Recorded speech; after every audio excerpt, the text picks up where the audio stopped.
Good morning students. मैं संदीप पंडित आप सबका वेलकम करता हूं। तो अब हम नेक्स्ट क्वेश्चंस की तरफ जाते हैं। क्वेश्चन इस तरीके से आपका है, which part of the cell contains organelles. कौन सा सेल का ऐसा पार्ट है जिसमें ऑर्गेनेलीज होता है। आपको मैंने पहले भी बताया है कि सेल के जो दो पार्ट्स होते हैं, साइटोप्लाज्म और सेल मेम्ब्रेन। तो जो ऑर्गेनेलीज होते हैं वो साइटोप्लाज्म में होते हैं। Cytoplasm is the part of the cell that contains various cell organelles, जैसे कि mitochondria, ribosomes, Golgi apparatus. Cytoplasm एक फ्लूइड होता है जो कि सेल को फिल करता है, और उसमें प्लाज्मा मेम्ब्रेन और न्यूक्लियस के बीच में ये पाया जाता है। इस सेल ऑर्गेनेलीज जो होते हैं इसी साइटोप्लाज्म में पाए जाते हैं। And now next question is the make sketch of the animal and the plant cell, state three different between them। उनके बीच में 3 डिफरेंसेस बताने हैं। ये क्वेश्चन भी मैंने आपको बताया था कि एनिमल और प्लांट सेल में क्या क्या डिफरेंसेस है। तो यहाँ पे आप डायग्राम देख सकते हो, दोनों में एनिमल और प्लांट सेल में क्या डिफरेंट है। एनिमल सेल का और प्लांट सेल के डायग्राम देख सकते हो। यहाँ पे देख सकते हो कुछ जो चीज़ें हैं जो प्लांट सेल में है मगर एनिमल सेल में नहीं है।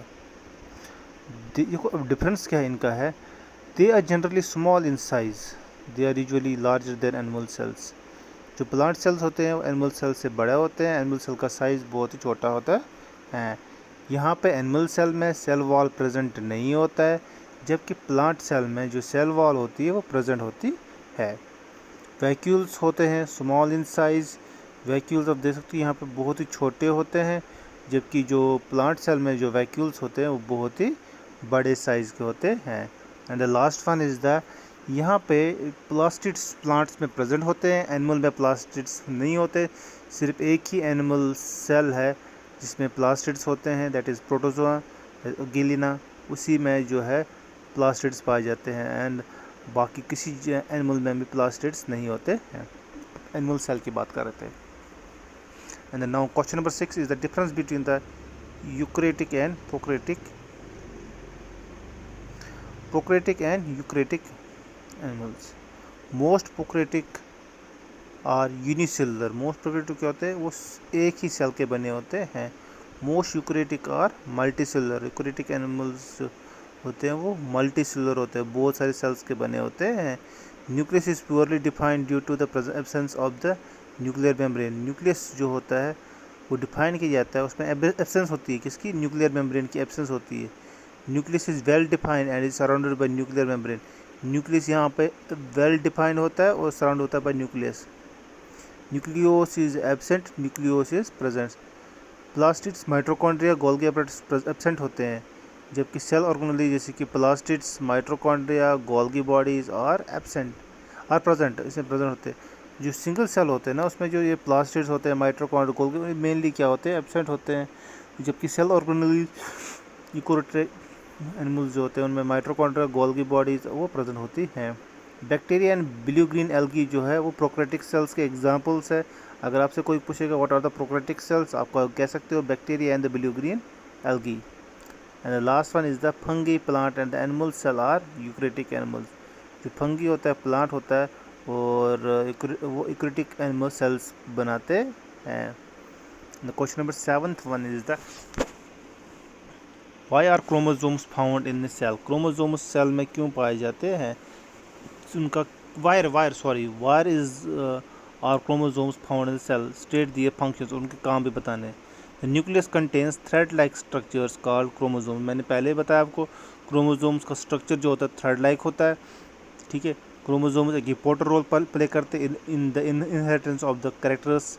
जो जैसे मैंने पहले बताया, जो पेरेंट के जो कैरेक्टर्स होते हैं वो उसके बच्चों में इनहेरेंट होते हैं, वो क्रोमोजोम्स की वजह से होते हैं। They carry genes that help in the transfer of characters from parents to the offspring. ये जो क्रोमोजोम्स होते हैं ये जीन्स को कैरी करते हैं, और जो कैरेक्टर्स होते हैं पेरेंट से उनके ऑफस्प्रिंग उनको ट्रांसफ़र करने में हेल्प करते हैं। And the next one is the question number 8। Cell are the basic structural unit of living organ. Cell जो होता है बेसिक स्ट्रक्चरल यूनिट होता है किसका, living organs. Explain. Cells constitute various components of plant and animal cell. Cells बहुत सारी चीज़ें बनाते हैं, जैसे प्लांट और एनिमल्स का सेल्स बनाते हैं। सेल जो है स्मॉलेस्ट यूनिट होता है लिविंग का, इसको हम ऑल लिविंग, इसको सेल्स को बिल्डिंग ब्लॉक्स भी कहते हैं। That is why cells are referred to as a basic structure and the functional unit of life. All cells vary in very shape, size and activities way they perform. जो सारी cells होती हैं उनकी shape, size और activities वो perform करते हैं, उनमें वो वेरी करते हैं। In fact, shape and size of the cell is related to the specific function it perform। मैंने पहले भी बताया आपको, उसकी शेप और जो साइज़ होती है वो डिपेंड करती है कि उसका कौन सा फंक्शन है, उसके हिसाब से उसकी शेप और साइज़ होती है। And the question number 9, explain why chloroplast are found only in the plant cell. आपको एक्सप्लेन करना है कि क्लोरोप्लास्ट जो होते हैं वो क्यों पाए जाते हैं प्लांट सेल में। आपको पता है क्लोरोप्लास्ट जो होते हैं वो प्लांट सेल में होते हैं, वो एनिमल सेल में पाए नहीं जाते हैं। उनमें एक ग्रीन कलर का पिगमेंट होता है जिसको क्लोरोफिल कहते हैं। इन क्लोरोप्लास्ट में एक ग्रीन कलर का पिगमेंट होता है जिसे क्लोरोफिल कहते हैं। This green pigment is important for photosynthesis. ये ग्रीन कलर का जो पिगमेंट होता है ये बहुत ही ज़रूरी होता है for the process of photosynthesis in green plants.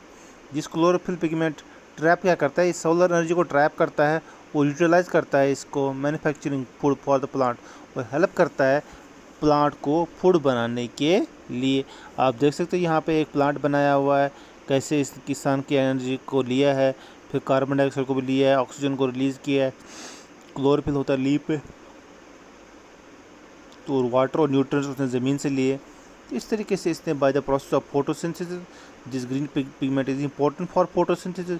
So this chlorophyll which is present in the chloroplasts trap solar energy and utilizes it to manufacture the food for the plants। तो okay, thank you. ये question इस तरीके से हो गए। मिलते हैं अब नेक्स्ट वीडियो में। Okay, thank you.